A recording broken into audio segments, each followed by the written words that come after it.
লতিরাজ কচুর আগাম ফলন আনতে কি সার কি পরিমাণ প্রয়োগ করবেন? লতিরাজ বাড়ি একের জমিতে সার দেওয়ার নিয়ম, সার ব্যবস্থাপনা, সার প্রয়োগ। প্রিয় দর্শক, আপনারা দেখতে পাচ্ছেন Asad agro YouTube channel. Asad agro YouTube চ্যানেলের আপনার পাশে সার্বিক সহযোগিতা ও পরামর্শ নিয়ে আমি মোহাম্মদ আসাদ আলী, প্রভাষক মনোবিজ্ঞান।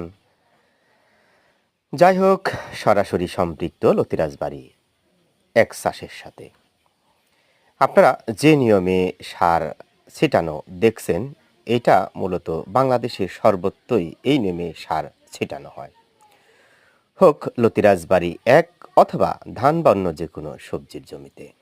এই নিয়মটাই বেশি প্রচলিত। তবে আপনি চাইলে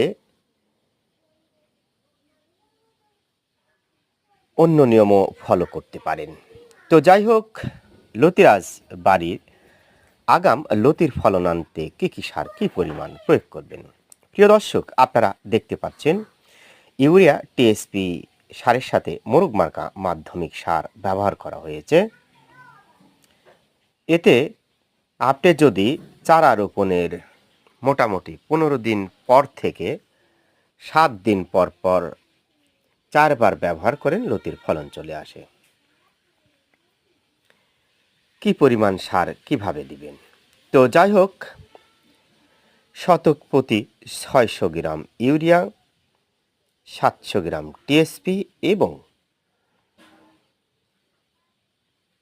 200 গ্রাম হারে আপনারা মোরগ মার্কা মাধ্যমিক সার ব্যবহার করুন। দ্বিতীয় ডোজ এবং তৃতীয় ডোজ, এতে দেখবেন খুব দ্রুতগামী গাছগুলো বৃদ্ধি পাবে। তো যাই হোক, কিভাবে সারগুলো ব্যবহার করবেন? একটু নিচু হয়ে গাছ থেকে আধা ইঞ্চি দূরে আপনারা চেষ্টা করবেন সারগুলো দেওয়ার। একটু খেয়াল করবেন যাতে কচুর গাছের গোড়ার সাথে সারগুলো লেগে না থাকে। এই নিয়মে যদি আপনি সার প্রয়োগ করেন, তাহলে গাছগুলো খুব দ্রুতগামী বাড়বে।